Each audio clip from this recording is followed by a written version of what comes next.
Good afternoon, everyone. My name is Francesco Carriglio, and I'm very excited to share my York Distinguished Global Scholars Project. I hope you all are having a great day so far, and thank you very much for coming to my presentation. Today I will be presenting a hypothetical solution to fight China's current health issues.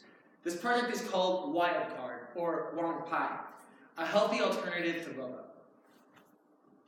This summer I was given a great opportunity to take a class from CIEE about global business and entrepreneurship in Shanghai, China, where some of the greatest business tycoons reside. A lot of the business class itself focused on how to run a restaurant, and it wasn't until one final day in class where my professor joked that China had an increasing obesity range. I was shocked, so after class I looked up how truly present health issues were in China. So as you can see here, 89 million Chinese citizens suffer from obesity, according to The Guardian. Obesity also ends up leading to other general issues such as diabetes, as you should know. On average, a stunning cost of about 173 billion yuan is poured into diabetes treatments in China. Though there are many attributes that contribute to a cause of obesity, I looked into the problem and found a possible catalyst. A widely recognized treat that is doing more harm than good: bubble tea. In an average 16-ounce cup of bubble tea comes an astonishing 40 grams of sugar. For those who enjoy these drinks on a daily basis, the sugar simply gets piled up inside. On the other hand, an unfortunate estimate of about 150 Chinese people are considered to be malnourished. To introduce a new, innovative solution to tackle the problem, I want to alter this popular drink.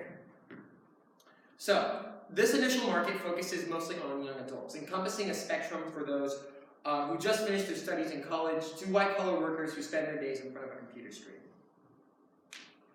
Through my research, I discovered that people in their late 20s and 30s would be most driven to try these drinks because that is the golden age that transitions from youth to aging.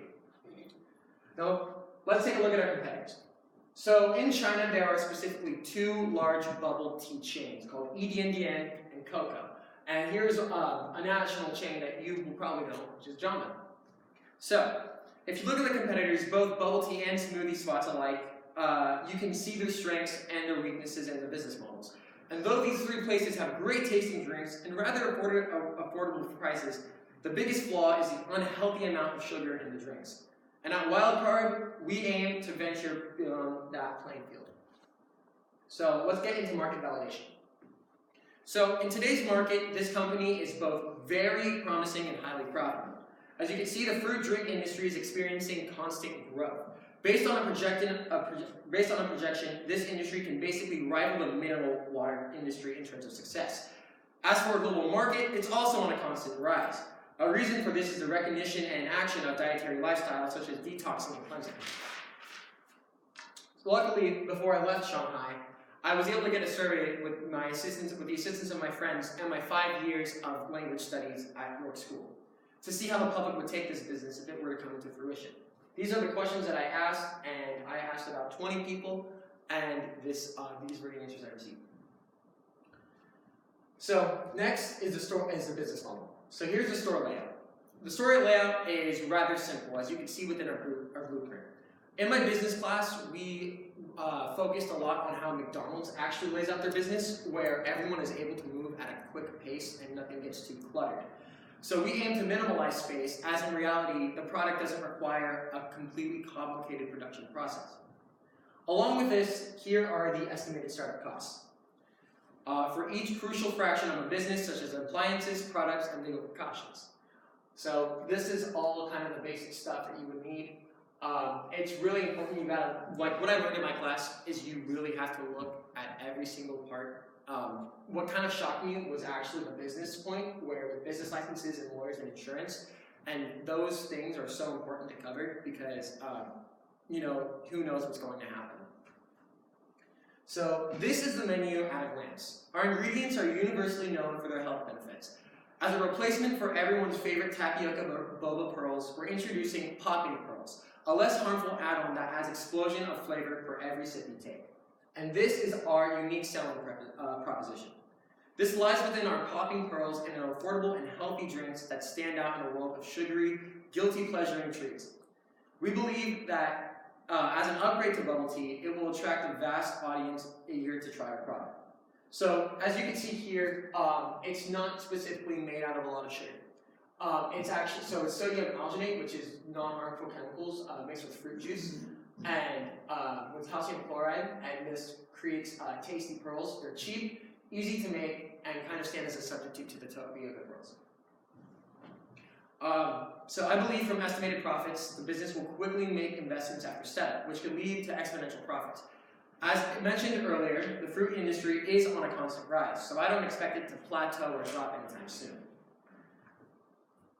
Now I want to talk about exactly where we'd set up. So the first location would be placed on one of the busiest streets in Shanghai, Nanjing West.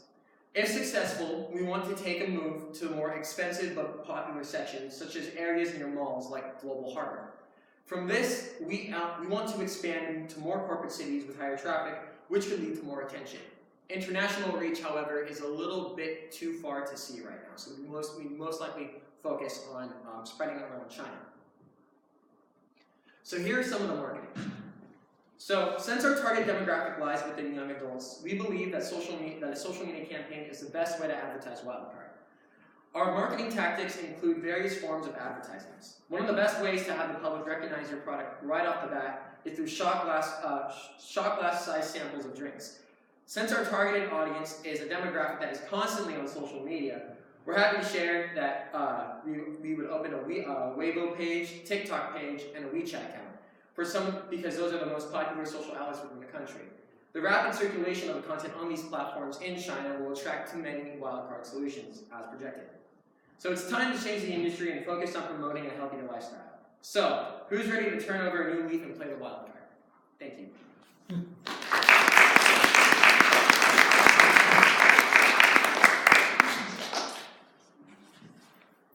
So yeah, I really had a lot of fun researching, going into detail with this project. I honestly cannot say that I did this without the help of Mrs. Bates for the past 5 years. The language skills that I've accumulated really did assist me. As for the business skills, I kind of got my toes deep last year in code and design, and I'm continuing with this with T&E with the assistance of Mr. Brookhauser.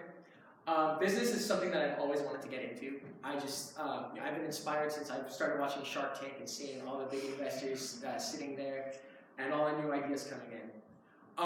Personally, as someone who recently got into health concerns and stuff like that, I thought that it would be really important to focus on that specifically, as obesity is a rising problem. And as I mentioned earlier in the presentation, it really did stun me how China is actually on a scary rise towards obesity in the youth, and along with this, malnourishment. I'm open to some questions if anyone wants to ask about my trip or anything like that. Mr. Wheat. I don't know the answer to this, but you would have a better idea. Is there any interest in China on organic products? Would you be using those? So I think, yeah, we would aim to use organic products specifically, but it would take a lot of marketing since China is they kind of stick with like traditions. So to get organic foods, it would be a bit of a hassle, but we definitely would push that forward for our health concerns. And what about local produce? Would you be looking local businesses? Or? We'd have to take because we want the ingredients that we're going to put in to be top notch and healthy. We'd have to look into where we're getting our food, but yeah. George. So assuming this works out and what would be the next step for your vision? Would you want to expand into a chain or local, or where would you be aiming for that? Yeah, so as I mentioned earlier, the store, it starts pretty small, and I don't think that evolving into such for example, I was able to visit the world's biggest Starbucks, and that was just unnecessarily huge. There was just 2 levels. One was baked goods and one was just coffee, and I don't think that that's necessary for something like this. As I mentioned before, the store layout is pretty simple, but if I were to spread it, it would mostly be around mainland China. I think success would be moving from Shanghai into Beijing and Nanjing as well, 2 of the other biggest cities in the country. And as I mentioned earlier, international reach isn't too in the vision, but I'm not totally against it. Dr. J. What similarities and differences between Chinese business culture and American business culture did you observe while you were there? Well, something that I noticed was that American businesses are, they're kind of more fast, like push out, push out, push out, where China is kind of takes a seat back and says, let's look at this from a broad perspective. I'm glad you actually asked because I have a perfect example, which is how China was actually going to move forward with opening Taco Bell chains. So there are only, I believe, 3 Taco Bell restaurants in China. And the biggest thing behind this is because of the food. You can simply just take a fast food, franchise a fast food restaurant, open it anywhere and expect to get a lot of money. But China kind of takes it slowly. They do, so at Taco Bell, they actually have seafood, so shrimp tacos and crawfish tacos. And they're kind of moving slowly with this, as it seems that in America, every day you see a new Starbucks, a new McDonald's just coming and they can just copy paste the menu. Kevin. Do you have like a funding plan to meet your financial needs for the project itself, or? This was mostly to be like a mock pitch. Oh, okay, so, gotcha. Yeah. But if I were to do it, I'd probably ask for maybe a 10% stake in the company. Okay. Yeah. Can you take us back to the slide, Yeah, Francesco, of the one that had Jamba Juice? Yeah. We'll do. So the 2 on our left exist in, you saw those in Shanghai. Yes. So those are like the 2 biggest places for drinks. Kind of like, if you will, the Jamba Juice of China. Okay, and then Jamba Juice does not exist currently. Yeah, so I thought that I should include Jamba Juice as to kind of serve as a, as a relatable source, if you will, since this is also like a juice bar, if you will. Yeah. So can you just give us a sense of, I was just intrigued by the small shops and the no seating bullets. Oh yeah. So what does one of these storefronts look like? So I wish I had a picture, but for Coco and EDNDN, there's just a desk. Behind there are a couple workers just making the boba tea, pick up and go. That's it. So it's just really quick in and out like that. So it's more of like a kiosk. Yeah, pretty much. Right. Okay. Yeah. And that's the model that you envision.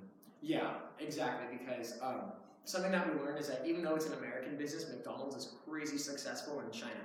And it would be like their business model when it comes to like layouts and stuff like that is very important because they're all about speed and just kind of like being in such an easy space to maneuver for the employees would be very helpful when just customers are in and out the door like that. Sure. Yeah. George. So with the more and more, especially China becoming digital, like Uber Eats, all the Grubhub, all that stuff, is there a reason you wanted a physical retail location? So yeah, I think it's just because a lot of, it's just that in Shanghai specifically, it's so busy and it's just so easy to catch people's attention off the streets. And also along with that, the Uber Eats scene is kind of just rising as of now. So I don't think that it would be too hot to kind of go into like a mobile food transfer, if you will. And was the property like accounted for, like how much you're paying for rent in an area like Shanghai or Beijing? Was that accounted for like the? I believe so. Yeah. So yeah, there's a housing rent and also the store rent as well, and employee salaries. Yeah. Leo. What's like I'm not the exact conversion rate between like yuans and dollars, but like, can you like give an example of how much some of that would be in actual US dollars? Oh man. Okay. If you can, I don't know if that's. No, I'm trying. I wish I actually put it in dollars. I put it in yuan to kind of for like the culture itself. So 1 yuan is equal to about $6, if you will. I think I'm right, like $6.50. No, the other way around. Or what is? Or the other way around. So $1 is equal to about 6 yuan. So yeah, if you could kind of calculate it from there, that's where it would stem from. Mr. Rob. Did you look into the Chinese policies around international companies opening up in China, and is that easy to do? Are there restrictions or regulations or relationships to the business model? Yeah, so I did, and mostly it's not really about regulations, it's more so actually about the product itself.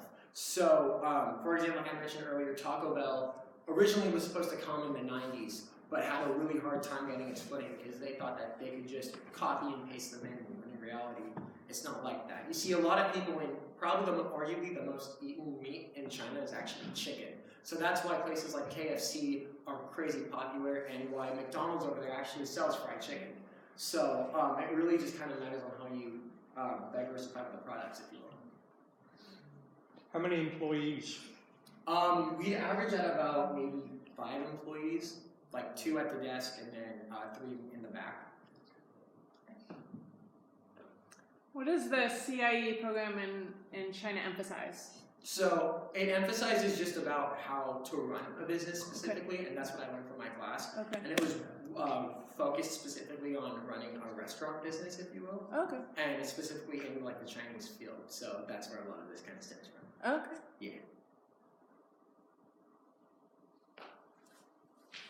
Was this your original idea? Yeah, so this was an idea that I had because I was, over the summer, I was with a couple of people and I informed them that I had this Global Scholars project and how I thought maybe I could kind of stem off this. And as I mentioned earlier, they helped me specifically with the survey. And I was able to kind of, even though like my language skills were pretty tolerable and, you know, I wasn't the best and luckily they spoke fluent Chinese. So that's where they assisted me, specifically with the survey, but everything else, you know, I just researched and, yeah, just took from the websites. As you can see, like the Guardian and the World Health Organization. Mr. B. Do you have a backup plan for the unexpected cost? I do not actually. Does the speed of going in and out of the store like affect reviews or like time spent in the store? You mean like the speed of it itself, like a spec? So can you repeat your question? Yeah. Sorry. So like if there's like no seating or something, and they're just going in and getting food and coming out, does that like affect how they think of the place? Actually, the thing is that in China, when I was there, and I had my class explain this, a lot of the stores are actually very kiosk-like. It's very in and out, just grab and go. And I don't think it would affect like reviews or stuff like that. It's more so about the product and and how it comes out in such a small amount of time. Mr. B. I've seen data that suggests that a lot of Chinese actually have stuff delivered to them. Would you be doing that too? Yeah, so I forgot who, I think George asked it. It was about food delivery specifically. So I think that for now we just want to focus on establishing and making sure that we have that fast, like go, grab and go. And once we see like a really strong demand, we could start paying more employees to drive out and deliver food by themselves. It's all about establishing the ground first. George. So, last question for me. So let's say, how much would it cost you, so you're focusing on natural ingredients, organic for the most part, and let's say you're getting a 16-ounce drink or whatever, how much would that cost you to make versus how much you could sell? So it would mostly depend on the ingredients itself.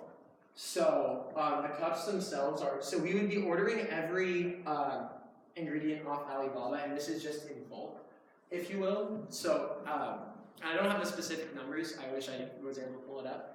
But ordering off Alibaba, the ingredients were very cheap and very easy to obtain. So it would all depend on mostly the ingredients within the cup. But an average of maybe, so in a 16 ounce, you can see that it's 21, and in a medium, which is an 8 ounce, about 17. Does that answer your question? Yeah. Awesome. Thank you. Abigail. Did you think of like are the popping pearls already a thing, or did you like research a bunch of chemistry and try to like make up this like popping pearl? So no, the popping pearls were actually a thing, but the thing is that they're not popularized yet. And when I was looking into this, I was kind of thinking, wait, this is a perfect substitute. Why isn't this being banked on, if you will? Excuse my vocabulary.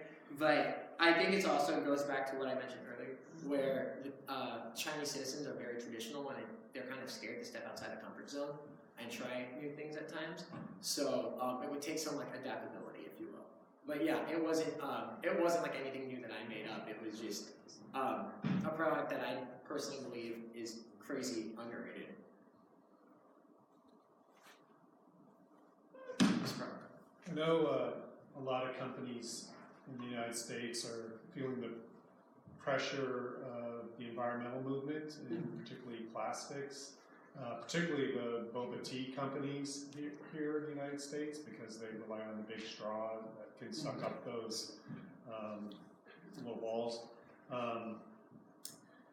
Is there a similar environmental movement in China that you would want to respond to when you're looking at ordering plastic products? Yes, so actually in something that I learned in Shanghai is that pollution and leaving trash behind is taken incredibly seriously. There's a proverb where there's 4 different types of trash where it says, if a pig can eat it, then put it in here. If a pig doesn't eat it, put it in here. Nice. If it dies eating it, if it ignores it, I think it goes back to the proverb.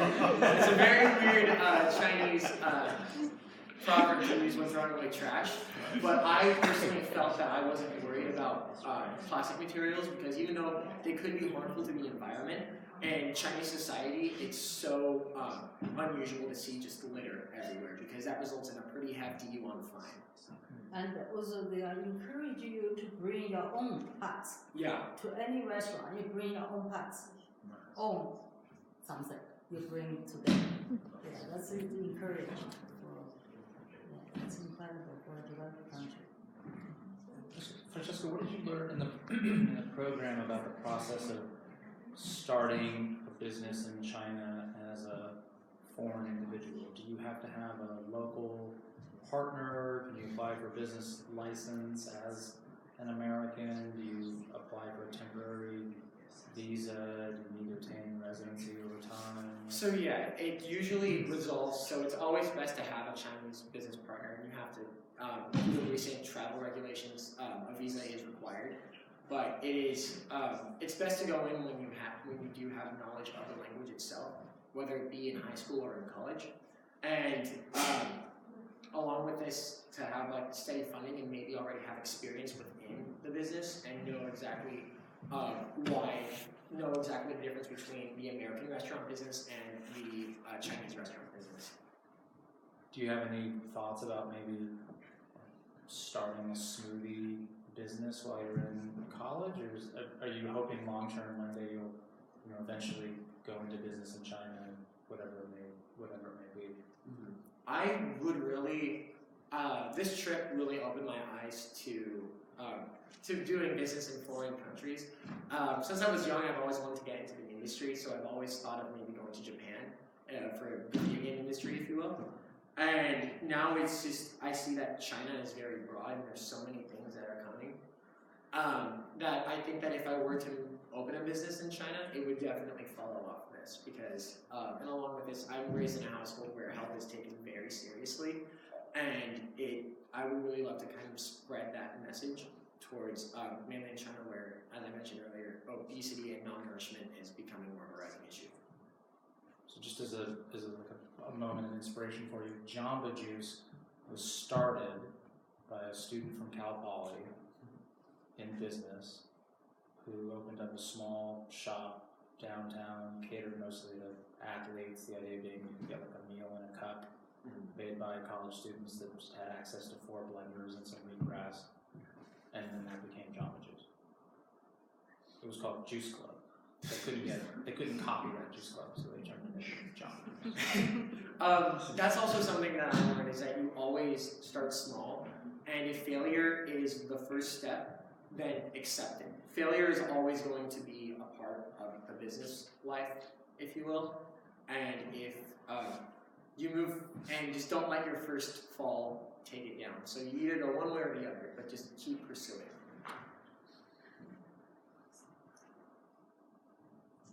Any other questions?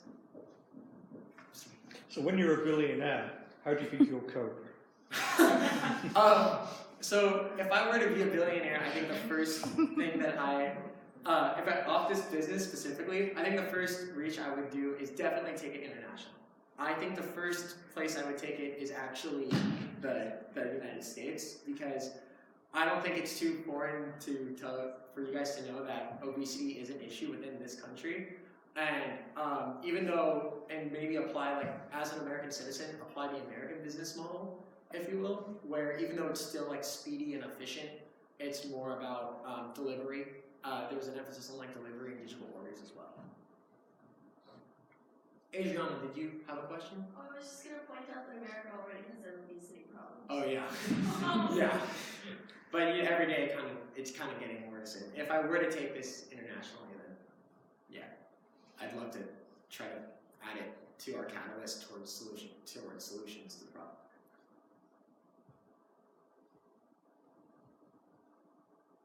Thank you, Francesco. Thank you very much.